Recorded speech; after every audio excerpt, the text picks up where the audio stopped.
नमस्कार।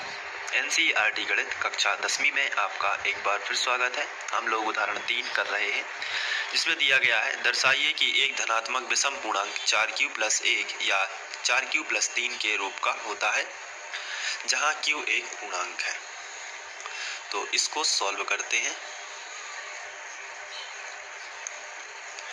हम लोग में अगर ध्यान से देखें तो यहाँ पे 4 लिखा है। इसके पहले वाले क्वेश्चन में 2 लिखा था, तो वहाँ हमने भाजक लिया था 2। अब इसमें लिखा है 4, तो हम लोग भाजक ले लेंगे 4। और धनात्मक विषम पूर्णांक जो धनात्मक पूर्णांक है उसको तो हम सिर्फ एक ही ए मानेंगे। माना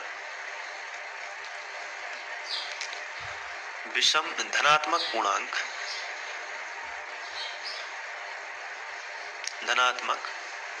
विषम पूर्णांक जो है धनात्मक विषम पूर्णांक, उसको हम मान लेते हैं ए है। तो फिर यहाँ से यदि हम इसको और तथा भागफल मान लेते हैं q, तथा भागफल हो जाएगा हमारा q है, तब हम यूक्लिड विभाजन प्रमेय का लगा देंगे। तो इसको जरा ध्यान से देखना है। सबसे पहले हम थोड़ा सा रफ करेंगे। यहाँ पे यदि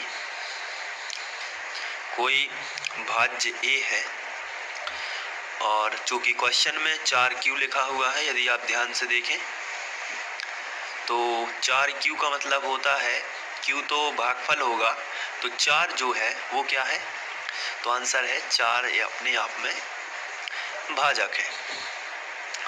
तो किसी संख्या a को 4 से भाग देने पर मान के चलिए q बार गया और कुछ शेषफल आया r, तो इसमें यूक्लिड विभाजन प्रमेय का लगेगी a बराबर जो है भाजक, इसका भागफल में गुणा हो जाएगा प्लस r। तो यही हम लोगों ने शुरू में भी किया है। तो a का मान जो है वो आएगा 4q + r। ये क्या है, यूक्लिड विभाजन प्रमेयिका से,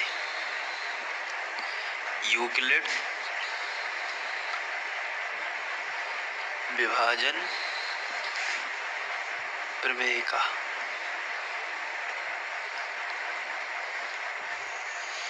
अब यहाँ यदि आप ध्यान से देखते हैं तो r का जो मान होगा वो हमेशा भाजक से छोटा होता है। तो r का कौन कौन सा मान हो सकता है, तो आंसर है r का मान या तो 0 हो सकता है, या तो 1 भी हो सकता है, 2 या 3 हो सकता है।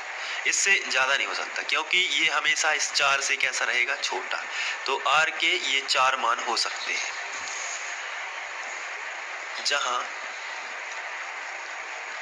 r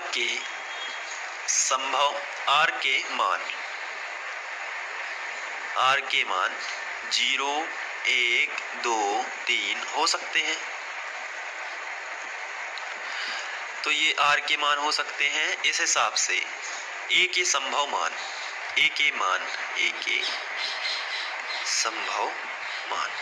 तो a के कौन कौन से मान हो सकते हैं, आइए देखते हैं। अगर हम बात करें तो a का यदि हम r की जगह पर 0 रख दें तो a बराबर आएगा 4q। तो चलिए लिख लेते हैं, a बराबर आएगा 4q।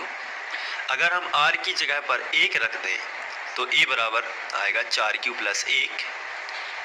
a बराबर आएगा 4q + 1।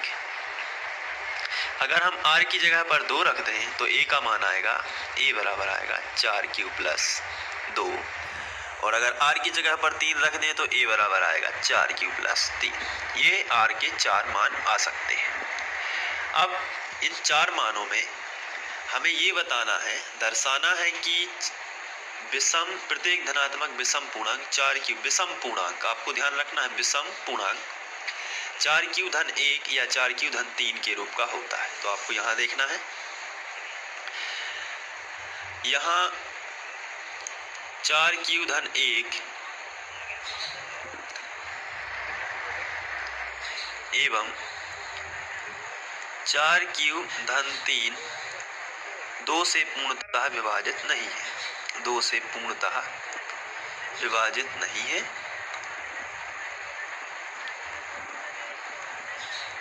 क्योंकि हम जानते हैं कि 1 में 2 का भाग पूरी बार नहीं जाता है, इसलिए 3 में भी नहीं जाता है, तो इसलिए विभाजित नहीं है। तथा अतः इससे ये सिद्ध होता है कि ये 4 क्यू धन 1 और 4 क्यू धन 3 विषम है। अतः 4 क्यू धन 1 एवं 4 क्यू धन 3 विषम पूर्णांक है।